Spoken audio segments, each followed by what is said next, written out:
Welcome, everybody, to Connecting the Universe. I'm author and researcher Mike Ricksecker, back at you with another interactive class out of the secret library of the Connected Universe. It's actually been a little while since we've done one like this. Seems lately, when we have gone live, it's been an Edge of the Rabbit Hole episode with some fantastic guests that we've had in recent days. Kathleen Ball last week. We had Ronnie LeBlanc a couple weeks before that. Over a month ago, just before the Egypt tour, was Jesse Payne.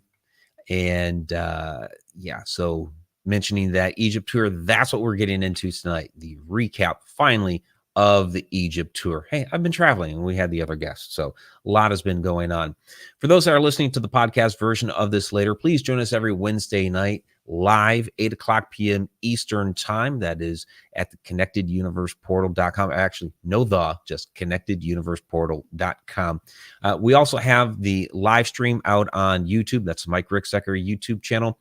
But for the special after show, and this particular episode is getting a special after show, you want to go ahead and join up for the Connected Universe Portal. So what do you get with that? Well, all kinds of free stuff, not just the or fantastic stuff, not just the interactive class, of course, but you get all the behind the scenes. You get the monthly Q&A videos. We do some lives, just us. So many videos. You get the full video travel vlogs back there of Egypt, multiple Egypt tours back there. Ireland, the American Southwest, there's so much. So check it out, connecteduniverseportal.com. And also, for those that are already members, there is an app. So you download the app, you get the notifications on your phone, or I have instituted a new SMS feature here. So I'm not going to read that whole thing off. You can find the link to that down in the description. So be sure to check all of that out. See, some people are already filtering in. Tom McNicholas. There's Brandon in the house. Stacey Bennett has joined us. There is Jen. Fantastic. There's Emil. Great to see so many of you in here. So do want to do a quick little shout out before we dive into everything here. So I really, really sincerely appreciate all of the viewers out there for the live stream, all the listeners for the podcast. It really means a great deal to me. It also means a great deal when my colleagues watch or listen as well. We're running around the country, sometimes the world. We're very busy with production schedules, events, so many different things. So when a colleague of mine actually is tuning in and kind of paying attention to everything that we have going on, it really means something. So I just want to throw that. We talked about this last year at Parapsychon. We talked about it again this year at Parapsychon. So I do want to throw that shout out to Heather Taddy for always tuning in, and check out her work that she's been doing with Katrina Weidman on Travel the Dead. So you can search that out and check it out. It's great stuff. Travel the Dead.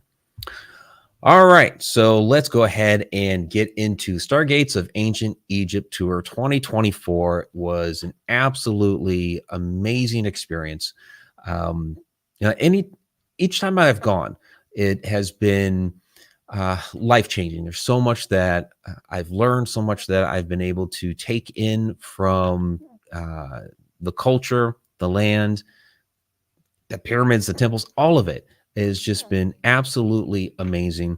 And all the people I've met along the way, each of those groups has been amazing in and of themselves. We had a real special group this time. I'm just going to throw this photo up here to start, even though this was like our final night, our final dinner.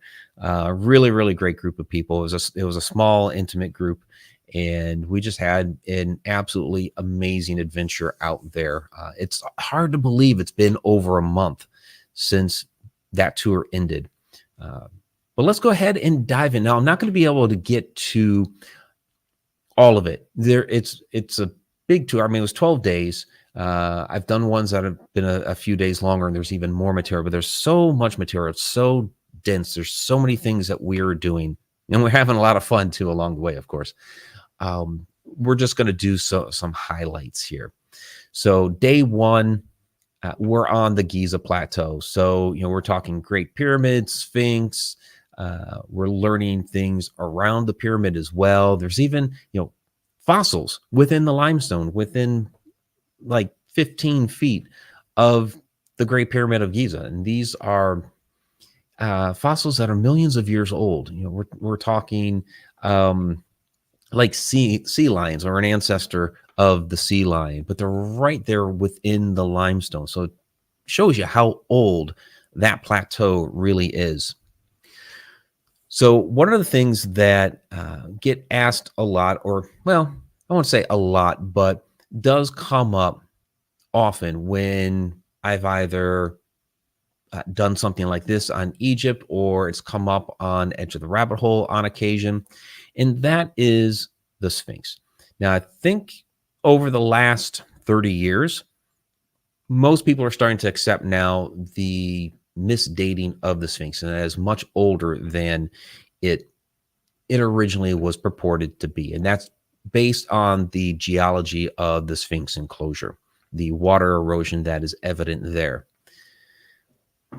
There's also been a lot of stories of hidden chambers in and underneath the Sphinx, which, okay, yes, Edgar Cayce talked about those, but you look back into the early 1900s and you find newspaper articles talking about it with even diagrams and illustrations.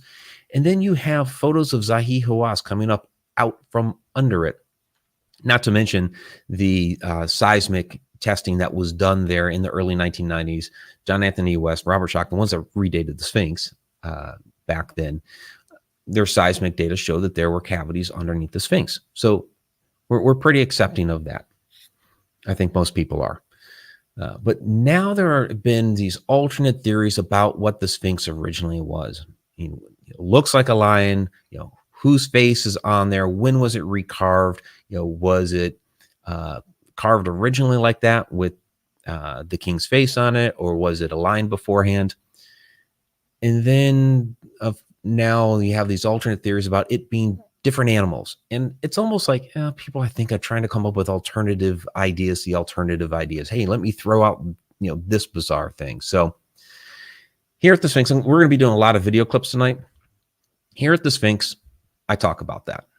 Okay, so we're at the backside of the Sphinx. Now, there is that this was either a lion or a lioness. Muhammad believes it was a lioness, and I'm fine with that.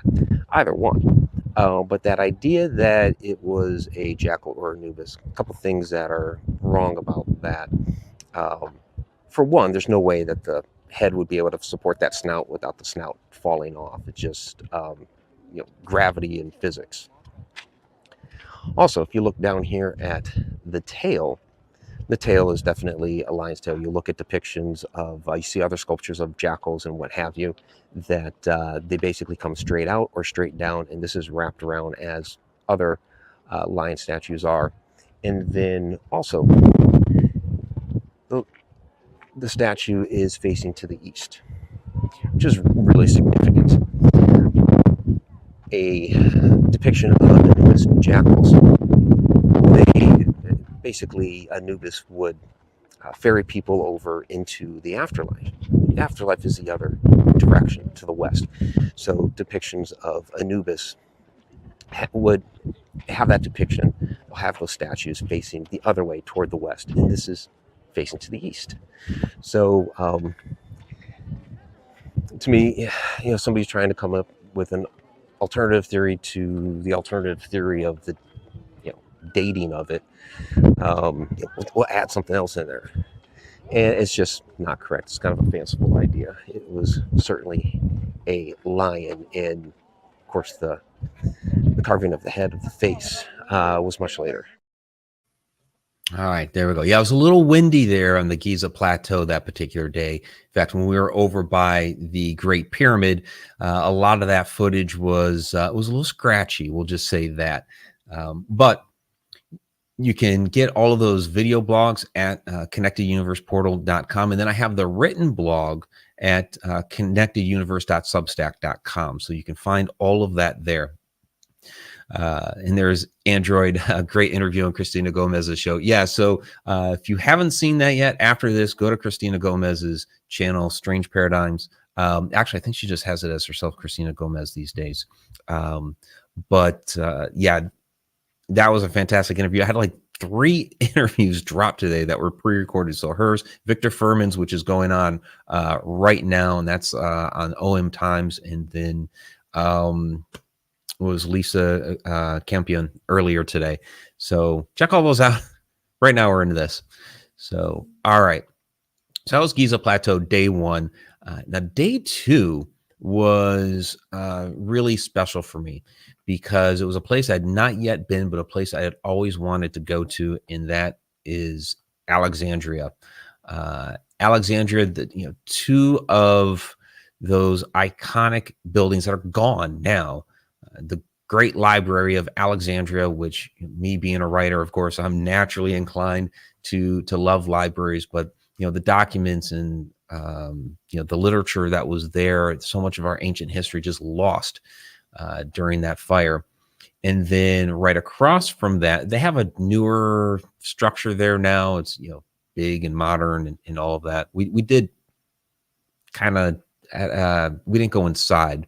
We kind of went onto the grounds like, oh, there it is, but then directly across from that, from the bay. So if you see that castle-like feature there across the bay. Now, those that are watching the podcast version, you can't see this obviously, but basically that is a citadel that was built using the blocks of the Great Lighthouse. So that is where the Great Lighthouse stood. And this is all a bunch of us having fun right along the water there, right along the bay. And yeah, Alexandria was absolutely beautiful. We had lunch right on the water. I liked it. And it was a bucket list item for me to get to. So that was really special. But the first thing that we did that day, it wasn't going over there by where the lighthouse and the Great Library was. We actually went to go visit some old catacombs.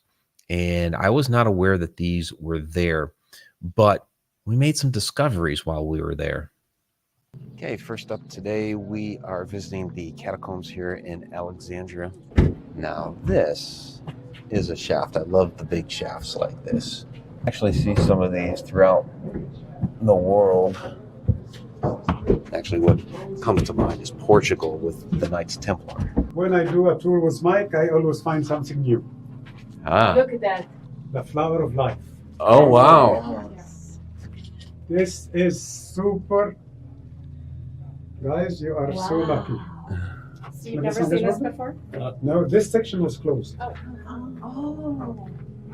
When you look to these also so-called coffins, you'll find that they are, the step pyramid going down. Hollow step pyramid. I think someone in the old days.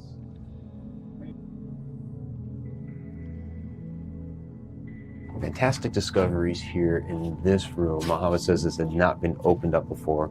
We have Flower of Life on the ceiling up there, which is absolutely amazing. But then down here, these structures goes down many feet, probably at least 20 feet. You have that corbelled structure that we see like in the Grand Gallery, like we see in the Bent Pyramid, what I call those harmonic resonance chambers. So was there an aspect of sound when it comes to this facility? Yeah, so we're going to get into those corbelled structures here in the next clip. Thank you, Brandon. I'm glad you enjoyed the video. And Haley, great to see you as well. Wonderful. So yeah, the Flower of Life was a really, really interesting find. Now, this particular room was newly opened, had been off limits before. So Muhammad had never been in there. I, of course, had not, since this was the first time I was even in Alexandria. So when he went in there and looked up, he was like, oh my gosh, there's the Flower of Life. And that's where he's making the comment. Yeah, Mike and I always make new discoveries, several on this particular tour. And we don't see the flower of life in very many places in Egypt, but where we do find them, like the Osirion down at Abydos.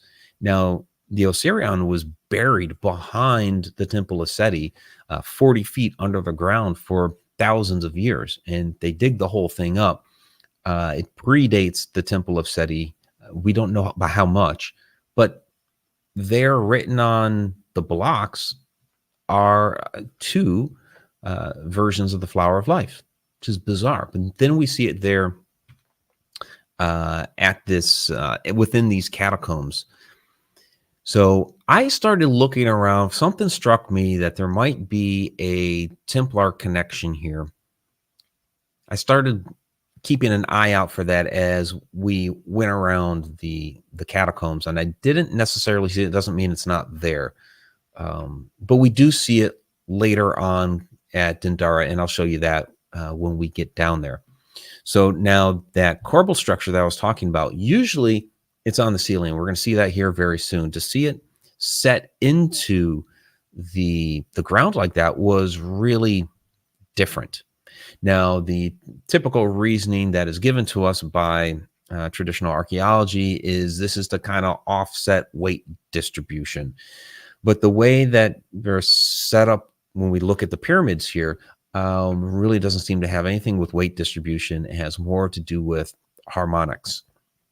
And so we see this at the Red Pyramid at Dasher, which is the clip that we are going to play next. So to give you some sort of context here, from Cairo, Alexandria, of course, is along the Mediterranean. You have Giza to the west of Cairo, which is where the Great Pyramids are. And from down there, you have Saqqara and then Dasher. Okay, on our way inside the Red Pyramid. I've not yet been in this one before, but I really want to check it out because there are similar corbelled structures inside this one that we see in the Bent Pyramid and also in the Great Pyramid of Giza. So this is one of those ideas that I have about sound technology, that these were harmonic resonance machines, and we'll take a look inside here. Coming down the Red Pyramid.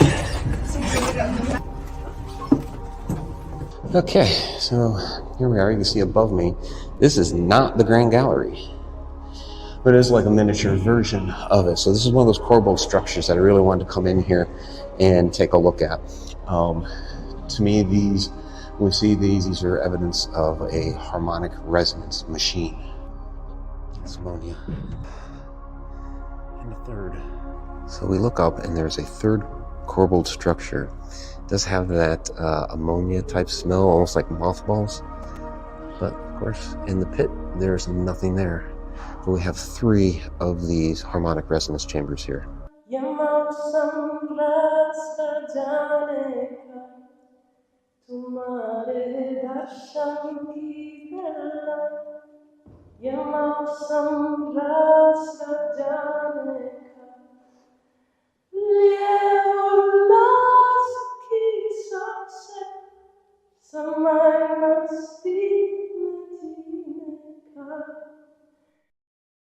So that was Stephanie. Now, when she sang that, there was me, her, and Pam, and it was just chilling. It really was. And she's an actual performing artist, musician in Europe. She actually has a pretty big following there. So she goes by Steph Lechef. So look her up. She's got some great music out there. All right, so Brandon wants to know, to clarify the flower of life from Alexandria. Is that sacred geometry flower of life? Yes, that is, and I can toss that back up there. Now, the one at the Osirion, and I don't have that photo queued up, but it's the more intricate version of that. Yeah, and yeah. Joe, and great to see you down there, Joe. Yeah, she does have a magnificent voice. So now we did, I am not including any clips of it this time around, but we did go to Saqqara, the Bent Pyramid, the Serapeum, all of that. We even included a new tomb this time, the Tomb of Tea. I'm not including all of that this time around because there is a lot of material to get to, and I've covered a lot on the Step Pyramid, Saqqara, the Serapeum, and all of that before. So uh, go ahead and check out some of the older videos, the older podcasts on Egypt, and you'll get all of that material there. Had to skip a few things. There's just a lot. So, all right. So that was the Red Pyramid. From there, of course, we went into the Bent Pyramid. They're right there next to each other. Now the Bent Pyramid, okay, when you're crawling through the pyramids, the Bent Pyramid is the toughest. It's not as big as the Great Pyramid. In fact, it goes Great Pyramid, Red Pyramid, and then the Bent. But the passageway to get in there is much, much steeper. So even though like the Great Pyramid of Giza, to get down to that subterranean chamber, the passage is longer, it's not as steep. So it's a lot easier to do. The Bent Pyramid is it's a challenge. So following the Red Pyramid, there were only 4 of us that went into the Bent. Yeah, we did the easy one first. Okay, harder one. So we did it. And on the travel blog, I have a really deep explanation about all the corbelled features, like we saw there with the red, for the ones in the Bent Pyramid. I've covered that also here before on Connecting the Universe. Again, you can find those videos elsewhere here in those podcasts. But what was a real nice treat this time is that we were the only 4 in the pyramid at the time. There was a French group that was ahead of us, and they filed out, and we were the only ones left in there. And it hadn't even occurred to us, but the chaperone that was there, kind of the guy lingering inside the pyramid, that helps to run the place. He suggested and offered, "Do you guys want to meditate in here?" We're like, "Oh, wow, yeah, that'd be great." So, we took about 15 minutes there to go ahead and just meditate inside the Bent Pyramid, which was pretty special. And so this is the group of us, the 4 of us that meditated inside the central chamber of the Bent Pyramid. So Stephanie, who did the singing before, Albert, me, and Kate. So that was a special moment to be able to do something like that. So all right, from there, the Cairo Giza area. From there, we fly down to Luxor, 500 miles, so easier to just fly it rather than taking a whole day to drive down there. So the first place that we went to off the plane was Karnak. I have a little bit of a lengthy clip here from Karnak. The place is huge. It's absolutely huge. So there are, some things that, of course, we do again. But there's so much there that there's plenty that I have not seen before, and we covered this time around. And there's a piece of it here that will be important for our Luxor clip.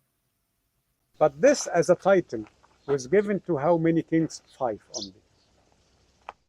Oh, and I should say here that Mohammed is going to explain the Stargate title. This was really our first, and that's something I forgot to queue up here, was the actual Saba. I'll bring that up here in a moment. But this is him explaining Stargate, and then and there's more that follows after that. But this, as a title, was given to how many kings? 5 only. All over the Egyptian history, only 5 rulers had this title. What's the name of it? The Stargate? No, the title. This is the name of King Senusert. King Senusert from Middle Kingdom. Okay, I didn't find any other king from Middle Kingdom has this title except this one. And then 4 kings from New Kingdom, including Hatshepsut. So what is my understanding? That he is telling us that this is, yes, a Stargate, I believe that, but he is the keeper of the Stargate. He is the one who knows the knowledge of the Stargate, how to activate. Because if you trust me, This is the Stargate. But we don't feel anything, but feel the same. Why the same? Because I'm not ready. I don't have this title. It's the physical gate, but I need to have the title also. I need to have the abilities. Okay?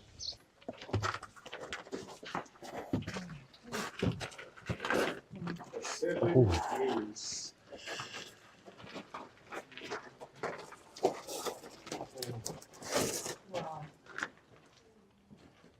Gate 1, 2, 3, 4, 6, 7. False door? No.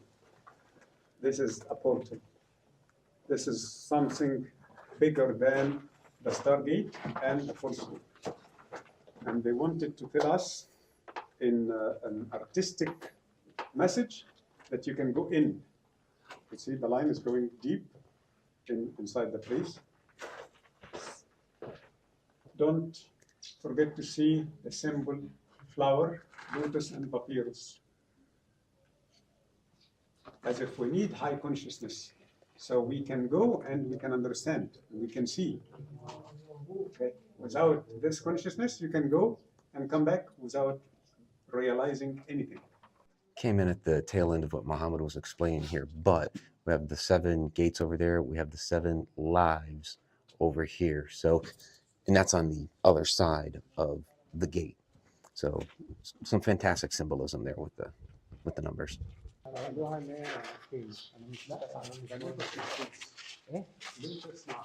Symbol what? Leg of the cow. Of the cow. Yes. Oh, look. The leg and the thigh. This symbol is known as Miskhetyu. Miskhet. What does it mean, Miskhetyu? Not my opinion. This is the hieroglyphic dictionary. Is the Pleiades. So read the title with me. Men Khibr Ra.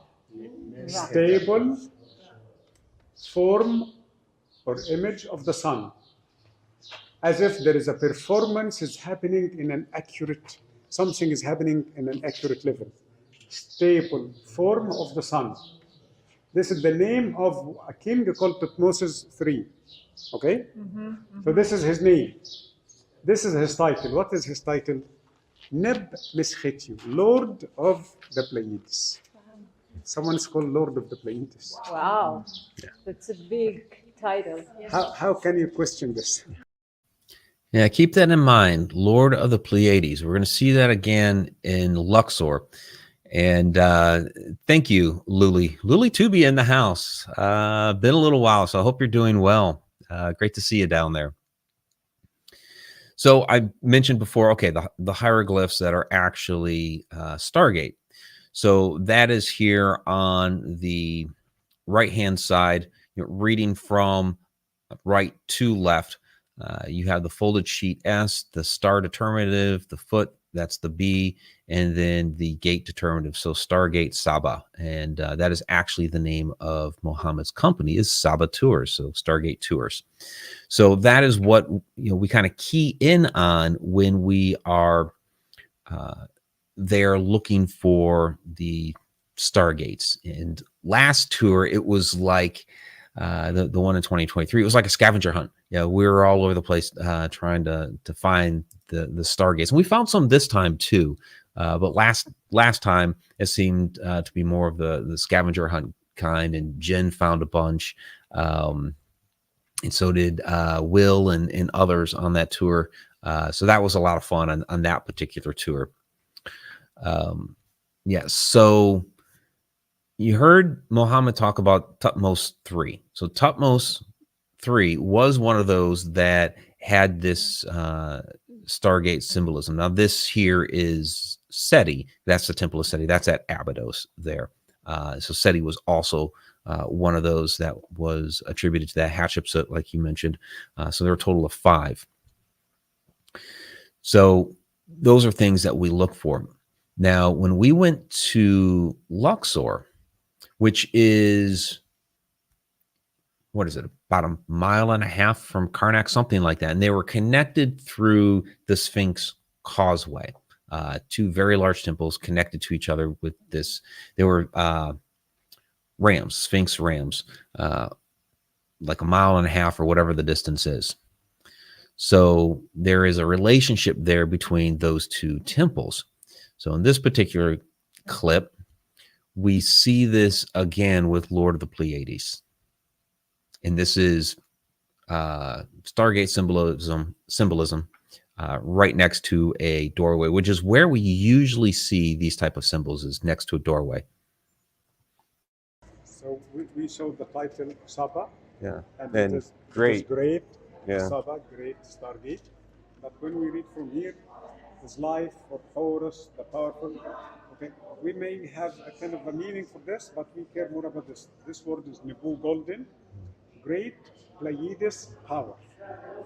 Okay, and I think if we are missing something here, not a name, so this is so this is could be the word light. Okay, so as if they are telling us the great stargate is leading to somewhere, and this is the destination name. Pleiades. But we must pay attention to something. The name of the king, which and names must be explained in a better way, because this is, could be a title. Neb Mahatra, Neb, Lord of the perfect system of the sun. The Lord of the Master of the perfect system of the sun. Okay. What does it mean? As if they are following certain pattern or certain alignment or certain movement. Okay, that's why these things are not happening or because of good talent or good experience. No, it happened because of knowledge and perfect precision. Yeah, so these are things that we look for when we are out there. How can we make those different connections? So is this the gateway that was used to take Tutmos 3 to the Pleiades? Possibly. When we look at even Hatshepsut's temple, which we are going to look at that in at length here, that is perfectly aligned to Karnak. And again, Karnak is tied to Luxor, so it's like a perfect, alignment there, from one Stargate to the next. So Tutmos 3 being Lord of the Pleiades, is that where he was going when he would use the Stargate? So these are things that we explore while we were out there. All right. So one of our favorite days, and actually it's a little bit out of order, because Luxor was between when we went to Dendara and Abydos, and then we went to Valley of the Kings. Luxor was kind of a more relaxed day, but I put it there by Karnak just because they were related to each other. So Abydos and Dendara, that particular day, it's a long day because we have to drive up there to get to those locations, but it's absolutely worth it. We do them both on the same day. Two amazing temples.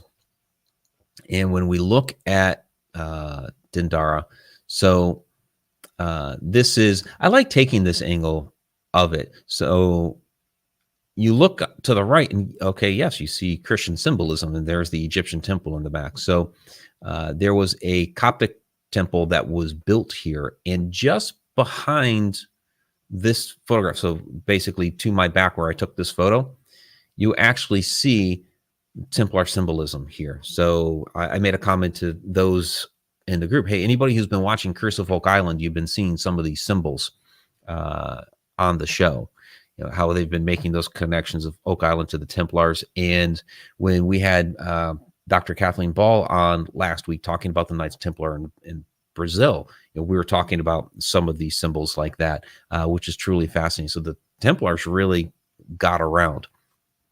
And of course, they're going to hit, certain ancient sites of power like this. But, inside, this is where we have the magnificent blue ceilings, absolutely beautiful inside. You have the depictions of Hathor at the top of the columns.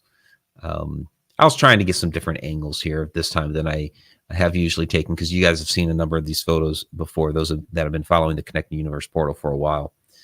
So someplace that I got into this time that I'd never been into before.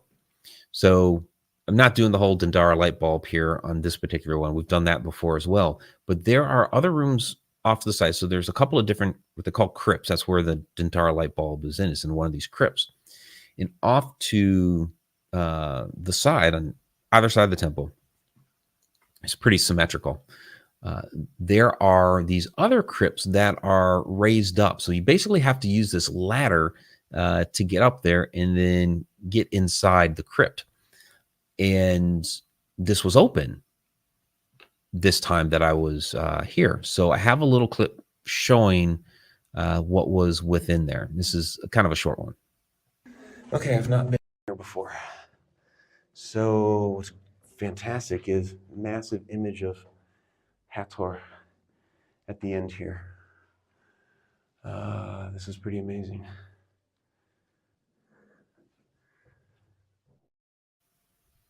Yeah, and so it's basically just a shrine to Hathor in there, but it's a little tricky to get in there. All right, so Brandon is wondering, question is, what is the Egyptian word for Stargate as heard as the word Abydos? No, it's not the word Abydos, but the what I was showing here before is we see that this is a photo from Abydos where we see the depiction of it. We see this symbolism all over the place, but basically it's these 4 hieroglyphs on the right. So the first glyph is a folded sheet. That's an S. The second glyph is just a determinative star. You have the foot. That's a B. And then you have the 4th glyph there, which is a gate. So basically, if you go every other glyph here, S and B, Saba, there were no vowels in the ancient Egyptian language. So it's kind of understood that it's S-A-B-A. And then the star and the gate are the determinatives to let you know that this word is Stargate. So S-A-B-A, Saba, is the word for Stargate. So, all right. So there were other types of Stargate symbolism as well. So that's the classic, we're spelling out the word. But there were other types of symbolism to show that we are talking about Stargates as well. And there are other methods, like there at Luxor, there was a way to make Great Stargate, but it still had the other glyphs as well. But there are other types of Stargate symbolism, like we saw the 7 gates there back at Karnak. This is a little bit of a longer clip here as well. And this is, Muhammad discovered these years ago, and he's going to tell the story. But then last year we discovered more together. And this is at Dendara. One day, I was here with a big group, and sometimes I don't like big groups. Too much question. Standing questions. Yes, so I send them inside, try to give myself 5 minutes free time. So I was putting my hand like this, and because they asked me, imagine if you have 70 people or 80, it's a headache, non-stop for 12 days. Okay, so I was doing this, but the hinges were rusted at the time, so it was doing the sound. So that was relaxing for a time. And then I closed the door. I don't know what happened to do this. I saw these symbols. A gate with some unknown symbols, or let's say unexplained symbols, with stars. And there is another one, different number of stars. Different figure here and different figure there. And what made me to make sure that this is the Stargate, here is the word written Stargate in the middle. Okay? This one is very also informative. We can see a scarab above the head. To cross, you will have a new beginning. So I told myself, what about the other gate? So I went to the other gate. And I found 2 more. Also different symbols and different number of stars. So the 4 of them are completely different. Okay, not identical. Even the side symbols. So last year I was explaining this story exactly to Mike and the other group. And Mike told me, what about looking to the other side? I was telling this story for 7 years without asking this question. What about the other side? So we found more stargates in this side and that side. So we found 4 here and 4 in the other side. So we found 8 new stargates. This is the address. This is where you will go, okay? Or this is the name of the place, or the name of the way. And I didn't get a good recording of Muhammad talking about it as we were walking up the stairs to get up here. But on the right-hand side, as you're walking up, there's a procession of people with what we would call offerings and other items that they're bringing up here. And then on the left-hand side, there's a procession coming back down. So, at least for me, this is indicative of we are bringing things to the Stargate. We're going to bring things to pass through the Stargate, perform that ceremony. And then, of course, when it's all done, you come back down. Yeah, there's a lot of wonderful things at Dendara. Also up there on the roof is what they call the Dendara Zodiac, which when you look at it, it's more of like a map of the heavens, which maybe they were using that to map their ways through the Stargates. So Tom here had the question. Yes, yeah. When visiting the sites, they do have public restrooms. Yes. At the front of all these, there's a basically like the whole entranceway. There's you have to go through a security checkpoint, and they're just they scan your bags and that sort of thing. So, you're not bringing in weapons, all that. There's usually there's the restrooms, and then there's like the vendor stalls, and you got to kind of like walk the gauntlet of the vendors because they will try to sell you everything under the sun. And Jen is saying, yes, she loved Dendara. Absolutely. So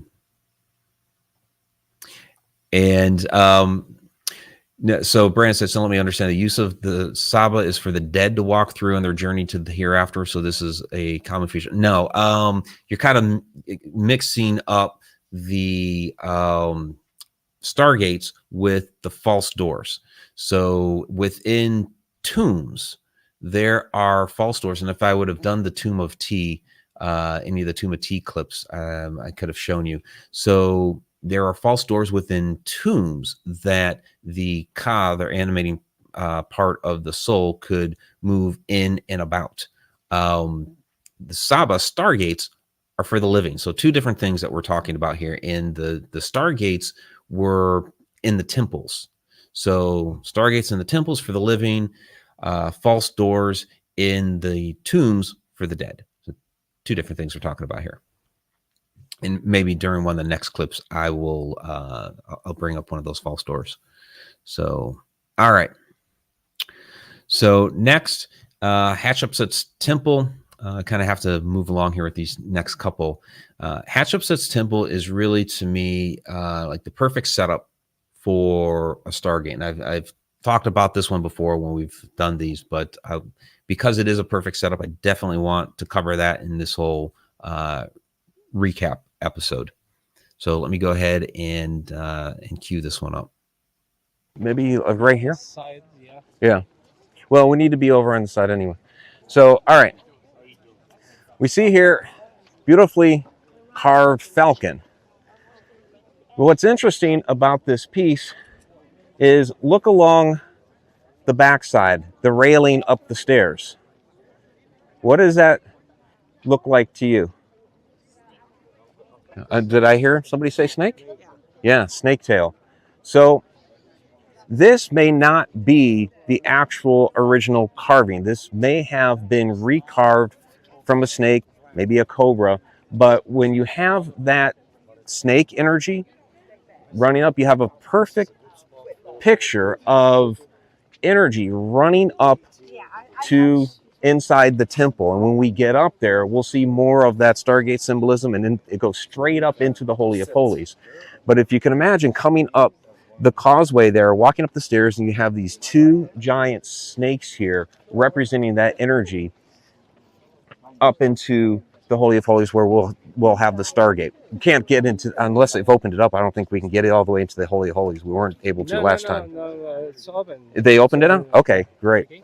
Off on the side here, we take a few steps over here. You see these ruins back here. So traditionally, this is believed to be another temple, and it may be the ruins of another temple. But there is an alternative theory that this is the base of an ancient pyramid. And it could be that pre-diluvians built a pyramid here, and then the dynastics coming in later took the ruins and built a temple. But you start to see a bit of a setup here of a pyramid, which we're going to talk about during my presentation a little bit later, about pyramids harnessing the earth energy, the power out of the earth. So you have a pyramid harnessing energy here. You have the snakes bringing the energy up into the temple there. And we'll see when we go inside why they're doing that. All right, so we'll break that down to some detail here in a second. But Amber Kratzer's in the house. Great to see you, Amber. Former co-worker of mine there at TA. So wonderful that you and your son were watching music videos and this popped up and you took a peek. So hope you guys are having a wonderful evening. All right, so Hatshepsut's temple. Yes, let's go ahead and take a look at this. So this is the front of it. You can see on either side of the stairways going up, you have those recarved snakes, but they still have the tails going right up there. So you have the symbolism of the energy going all the way into the back of the temple. You have the pyramid off to the left, powering the whole thing. And as you go up through the different gateways, you see the Stargate symbolism. And so here, and I love this. Dear tour guides, kindly don't explain inside this part. We appreciate your cooperation. Yeah, they don't want the tour guides in there explaining anything. But here, again, we see right above that on the right-hand side, we have the folded sheet, the star, the foot, the gate. So Stargate, Saba, right there as you are crossing into the Bark Hall, which is... This is the transformation of the gods is actually what it is. So as you are crossing into this hall, it is transforming you. And if you take a look at this one again, that is made of granite. And one of the things that a lot of most all of these temples have, many of them are made of limestone and other materials, but the gateway arches, at least on the threshold part of it, is made of granite, so that as you are crossing that threshold, it is clearing your energy as you're walking in there. So you're crossing into this, you're clearing your energy as you're crossing past this gate. You're going into this hall that is known as the transformation of the gods. And if you go all the way back in there, and they don't usually let people in there, but if you know a guy that knows a guy that can pay them off, if you get all the way back into what they call the Holy of Holies, you find this cartouche full of stars. And this is the only place that we know of where it is at. And this is like the ultimate symbol for Stargate right here. So another way that Stargate is depicted is in this here.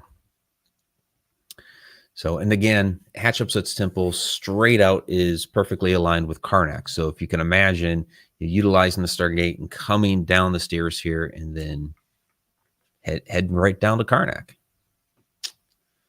All right.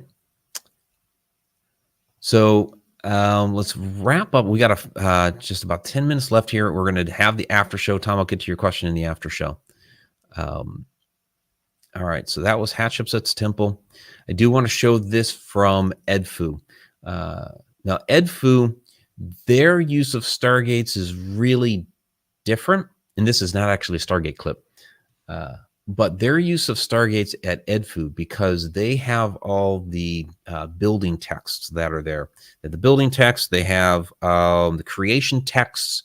It's like the ancient Egyptians knew that they were going to be losing their culture. So Edfu is one of those places that they just wrote everything down. So you find the use of stargates and even multiple stargates, hundreds of stargates used within the text on the walls, not actually along any particular gate or doorway. So Edfu didn't necessarily have stargates there, but they wrote about them there within their text.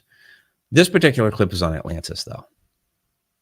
Interpretation of the text is the island of the primeval ones. And it's very, very similar to the details that we have in the Atlantis story. Like we were talking about yesterday, the Atlantis story as is written that we have is from Plato. Well, Plato got it from Solon, which was his great uncle, a couple hundred years down the road. And Solon had come down here to Egypt, the Temple of Sais. We saw that photo of that ruined temple. So we no longer have the original text from there. Solon had gone there, talked to a priest named Sanchi, studied under him for a long period of time, and brought the story back to Greece with him. So, of course, the Egyptians, they like to tell their stories and spread their word. So this was a place when they built Edfu where they could record their history. And I believe they knew that there was something that was going to happen to their culture, that it was going to get lost. So they covered this temple with so much of their information, but they couldn't record every single detail, which is why we don't have the full story, but we have it in part up here of those, what they call the primeval ones. Like Ahmed was saying that, they've kind of deified them as gods. They could have been people that came, and their island was destroyed like Atlantis with water and fire and was completely lost. And then they had to survive and find a new land to rebuild their civilization. So when we see some of these, the pyramids and repurposing of these really old buildings, that was a part of that lost culture that they were rediscovering again and repurposing. Because Atlantis, the story that we see here as well, it wasn't just one island, it wasn't just one place, it was a worldwide culture. That was like the capital that we were seeing here getting destroyed. And it's really just a glimpse of that Atlantis story in part.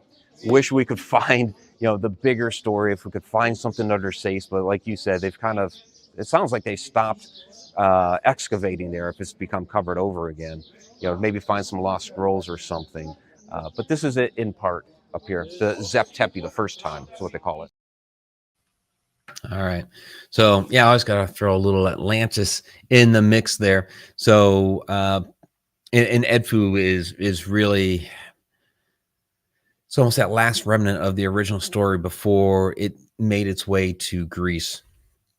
So, Brandon, I did want to show you, see how well you might be able to see it. So that is the false door within a tomb. That's the tomb of T. And you can see there are actually two of them here within the tomb. And there is a Ka statue that's elsewhere in that tomb as well. So it was actually a pretty cool tomb. So let's see a couple more comments down here. Okay, so Connor has a question here. Do you believe the pyramids were used to keep the stargates functional with lightning strikes on the obelisk, etc., similar to how Tesla made energy out of our planet? So not necessarily lightning strikes, but basically harnessing that earth energy and distributing it. So the idea that the obelisks were almost like repeaters for that energy, that is certainly one idea that I am open to, that as the pyramids grab that, they are the main source of that, and they use the obelisks to kind of send it around. Now, I believe, all right, we saw the pyramid there at Hatshepsut's temple, which could have certainly have been powering that Stargate. But one of the things that I believe that the energy was being used for was in Well, two things: to raise the energy and vibration of the consciousness of the people that were there. And then two, to also help aid in the growth uh, of the plants, of their crops, because they had a very limited time in which they could grow. You had the inundation season where the Nile would flood and then they could grow their crops. And then, they had to work that very, very quickly and as productively as they could to be able to store up those crops. Because once the Nile went back down, they got the desert all around them. Egypt is built on 7% of its land. The rest is desert. So I believe that it was used to kind of help enhance those crops and help enhance production. So the energy was used for that as well. So multiple different purposes and functions for the Stargates. So, all right, we're going to go ahead and wrap up the public side here. Those that are listening to the podcast version of this later, again, please join us every Wednesday night, 8 o'clock p.m. Eastern time here, connecteduniverseportal.com for the members. And then, of course, the YouTube channel, Mike Ricksecker YouTube channel for the public side of it. But do encourage those. We're going to kick over to the after show. So member only after show coming up. I have some more exclusive clips that I am going to show here. Those that are subscribers to the blog, connecteduniverse.substack.com. You will have seen some of this information, but you haven't seen the clips yet. So we'll go ahead and we'll get into some of this stuff here in the after show. So members, hold tight. For everyone else, till next time, time really exists.